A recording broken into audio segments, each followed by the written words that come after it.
जय हिंद दोस्तों। स्वागत है आपका आपके अपने YouTube channel DPR study point official 2.0 पर। दोस्तों, आज हम भारतीय संविधान की उस नींव को समझने जा रहे हैं जिसके बिना आज का हमारा लोकतंत्र अधूरा है। आज की हमारी क्लास का बेहद महत्वपूर्ण टॉपिक है भारत का संवैधानिक विकास, कॉन्स्टिट्यूशनल डेवलपमेंट ऑफ इंडिया। दोस्तों, चाहे आप किसी भी प्रतियोगी परीक्षा की तैयारी कर रहे हो, इस टॉपिक से हर साल सीधे सवाल पूछे जाते हैं। आज हम बहुत ही आसान भाषा में और कहानी की तरह समझेंगे कि कैसे मुट्ठी भर व्यापार करने आए अंग्रेजों के कानून से निकलकर हमारे देश का महान संविधान बना। तो चलिए दोस्तों, बिना देरी किए हम क्लास की शुरुआत करते हैं। सबसे पहले दोस्तों, पुर्तगाली व्यापारी जो मसाला का व्यापार भारत में कर रहे थे, उसको देखकर इंग्लैंड के व्यापारी को मन में लालच आई और इंग्लैंड के व्यापारी ने एक निजी कंपनी बनाने का काम किया और इस निजी कंपनी को ब्रिटिश ईस्ट इंडिया कंपनी कहा गया आगे चलकर। दोस्तों, 31 दिसंबर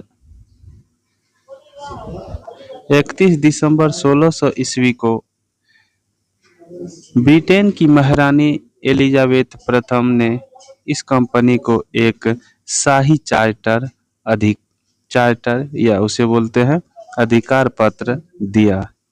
इस कंपनी का नाम था British East India company.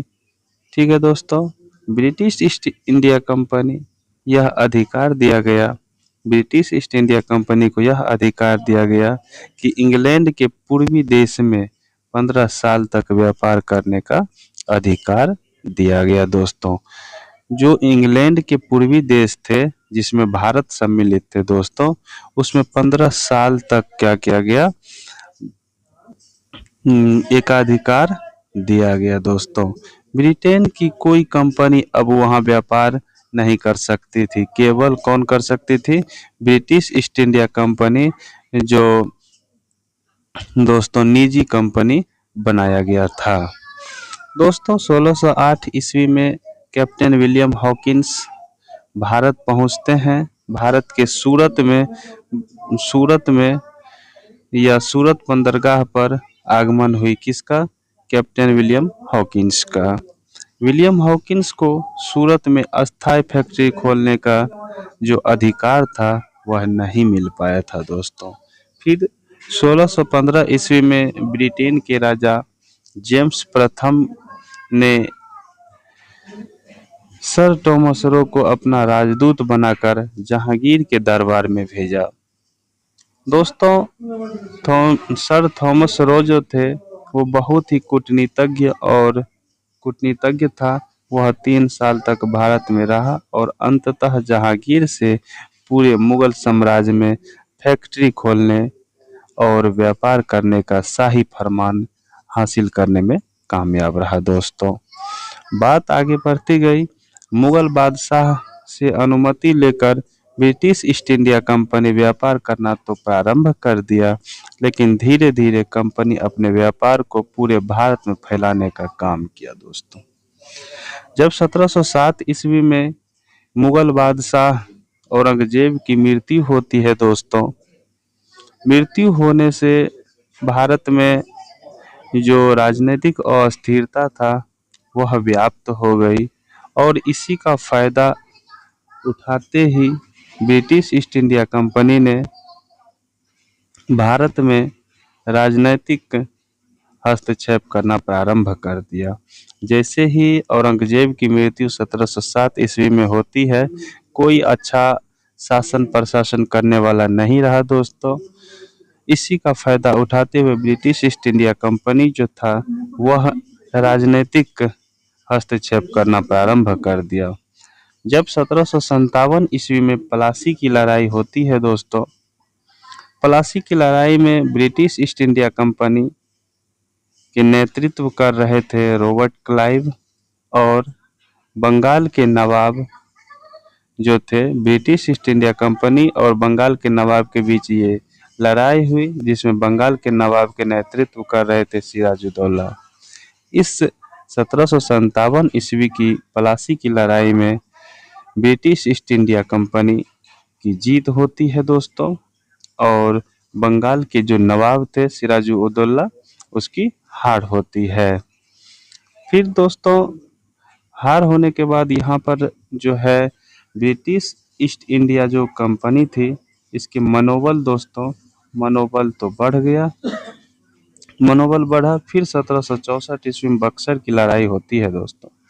Buxar की लड़ाई फिर से ब्रिटिश ईस्ट इंडिया कंपनी और संयुक्त सेना के बीच होता है दोस्तों, जिसमें ब्रिटिश ईस्ट इंडिया कंपनी के नेतृत्व कर रहे थे हेक्टर मुनरो, और संयुक्त सेना के नेतृत्व कर रहे थे मीर कासिम, शुजा-उद-दौला और शाह आलम द्वितीय।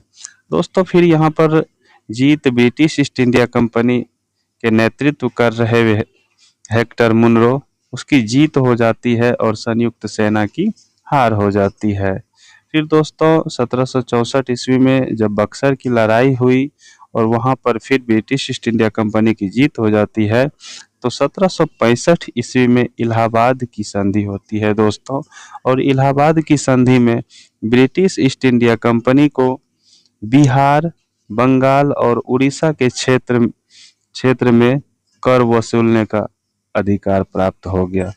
1764 ईस्वी जैसे जीत लिया बक्सर की युद्ध या बक्सर की लड़ाई, तो 1765 में इलाहाबाद की संधि होती है, जिसमें ब्रिटिश ईस्ट इंडिया कंपनी को बिहार, बंगाल और उड़ीसा के क्षेत्र में कर जो टैक्स है दोस्तों, टैक्स वसूलने का अधिकार प्राप्त हो गया।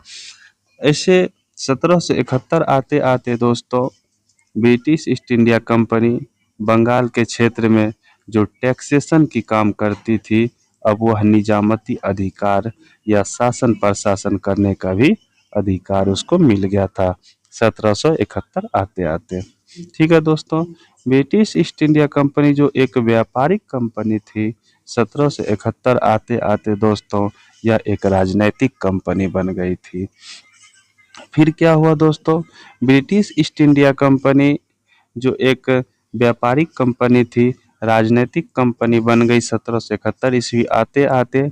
फिर ब्रिटिश संसद ने ब्रिटिश ईस्ट इंडिया कंपनी को अपना नियंत्रण में रखने के लिए 1773 में एक लिखित संविधान प्रस्तुत किया, जिसे रेगुलेटिंग एक्ट कहा जाता है दोस्तों।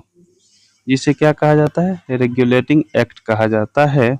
भारत में अंग्रेजों का शासन जो रहा 1773 से 1947 ईस्वी तक रहा दोस्तों, जो दो रूपों में शासन करने का काम किया। पहला दोस्तों 1773 से 1857, और दूसरा जो रूप है या दूसरा चरण कहें तो 1858 से 1947 ईस्वी तक। 1773 से 1857 ये कंपनी का शासन प्रशासन था, और दोस्तों जो 1858 से 1947 ईस्वी था, यह ब्रिटिश ताज या यूं कहें ब्रिटिश क्राउन का शासन था दोस्तों।